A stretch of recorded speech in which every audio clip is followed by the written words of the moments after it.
We got a big show. We're going to dive into our topics. We're going to get to the preseason reaction after we talk about a rumor that came up this weekend. Real quick, all of it today is brought to us by Yahoo Fantasy. Fantasy football is back, guys. Fire up the group chat, get your draft boards ready, and buckle up for a season filled with breakouts, butts, and all the overreactions we live for. It all goes down on Yahoo Fantasy. This year, the UCSS Fantasy League is moving back to the Yahoo Fantasy app, which is the best decision we have ever made in the history of UCSS. To celebrate 28 years of fantasy greatness, Yahoo Fantasy is dropping 28 new features over 28 days, giving you more ways to play, more ways to draft, and more ways to win. It all begins on August 4th. Stay tuned and get started by creating or joining a Yahoo Fantasy League at yahoofantasy.com/lockedonnfl. That is yahoofantasy.com/lockedonnfl. Let's make this season the best one yet. Guys, we're only going to spend a quick minute on this before we dive into Dillon Gabriel and the rest of the Browns' preseason reaction from this weekend.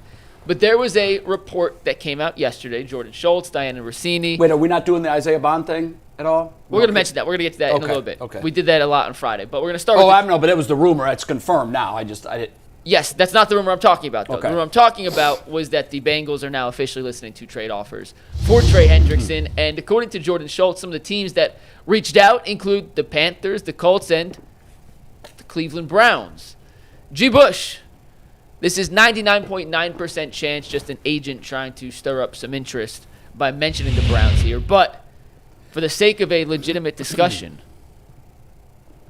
would you mortgage the future and whatever assets it would get? Accordingly, the Bengals want a first-round pick and a young talent to bring Trey Hendrickson to this defensive line to pair up with Myles Garrett, Mason Graham, Mike Hall Jr., and Malik Collins. Hold on. What's the asking price? Today it came out they want a first-round pick and a young player. But really, the asking price is the new contract.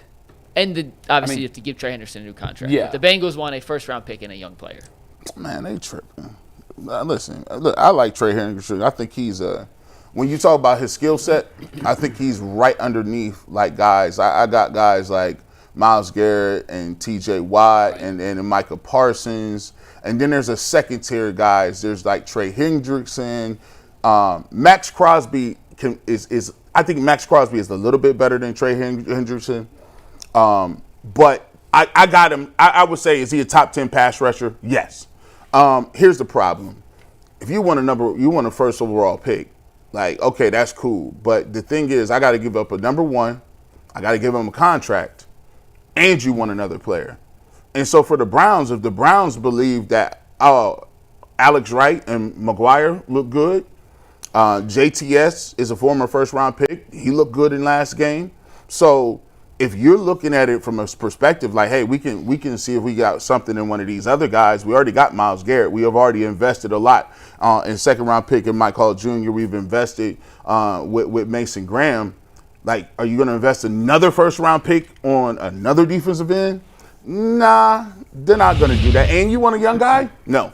But I think that price, if they were actually interested in it, that price is more like a second-round pick and maybe a second in something else. But the fact that I got to give him another contract, guys, no. Now, if this was Micah Parsons, I'd be willing to wager because that's Micah Parsons. I could say he's the second best pass rusher, and then you got a clean cheat. But no, I can't give up all that right there. Yeah, that's pretty much how I feel. You know, you're talking about giving a pass rusher his caliber a brand new deal.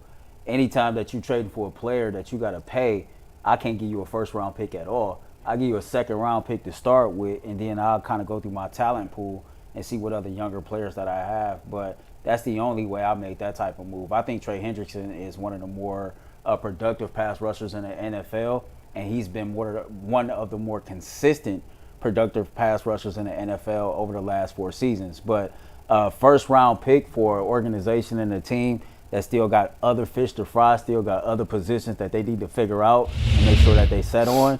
I'm not trading away any draft capital that I have for a pass rusher that's over 28 years old, and I got to pay. He led the NFL in sacks last year, right? Correct. Okay. I'm mixed on this. I could make an argument why you must make this trade.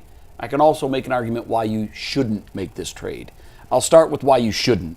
You started your comments with, I don't know if I'm willing to mortgage the farm or whatever you bet the farm.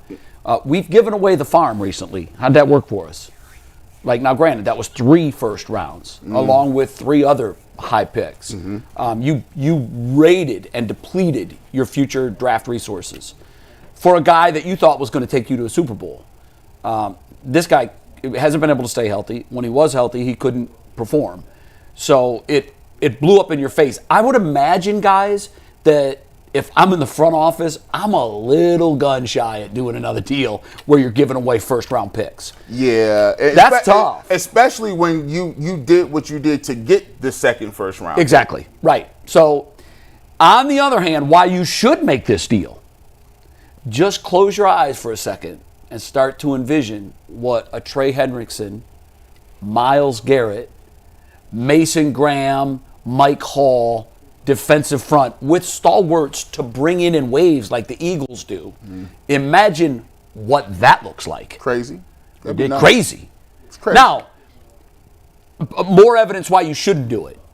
If the offense was middle of the road, there you go. That you can win a Super Bowl that way. There you go. It's been done. Yeah, there you go. You're not winning a Super Bowl with an ironclad top 5 defense and a bottom 5 offense. They don't match, they don't balance out.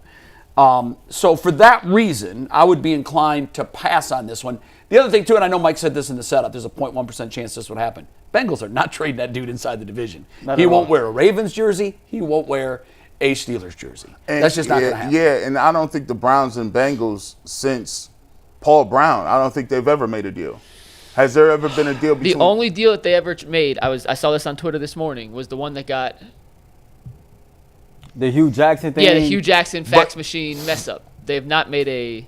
Yeah. There's a lot of animosity between these they organizations, don't. even though the owners and the GMs and everybody, the players have all changed. When you go into a building, whether it's Ohio State and you feel the Michigan hate even before you open anybody's mouth, or you look at it and you're like, oh God, these people hate Michigan. You can see it. When you go into Berea, you can tell, oh, they really, really have a disdain for the Steelers and the Bengals. And part of that's because of the rivalry inside the division. But I just don't see that they're coming to common ground and making a deal. So, shout out to Sam Weish. But- That was one of the craziest things Oh, I've my ever seen in my God. life. Like that stuff doesn't happen. Yeah, no. Does it happen? He called out an entire city on a PA system during a live NFL game. Think about that. You don't live in Cleveland, you live in Cincinnati. And then mic drop. Oh, man. You And heard the mic hit. You could hear everybody go, Ooh, that's why. Everybody in my household, when I was watching that game, Y'all probably went we all crazy. stood up. Like you wanted to put hands stood on up the like, TV. oh, it's time. Oh, for real? It's time. I know where Cincinnati is. It was crazy. Come on down the river. But you know what? Those were the best days of the Browns in my lifetime. Yeah, they were relevant and good. Yeah. But so was Cincinnati. Because Pittsburgh, for some of those They years, was terrible. down. And it Pittsburgh- wasn't fun. yeah, Pittsburgh- But yeah. those Boomer Esiason, Bernie Kosar clashes, Yeah. where they're each throwing for 400 yards, Yep. that was the heyday of my NFL fandom. Well, quarterback is where we're going next, Jay.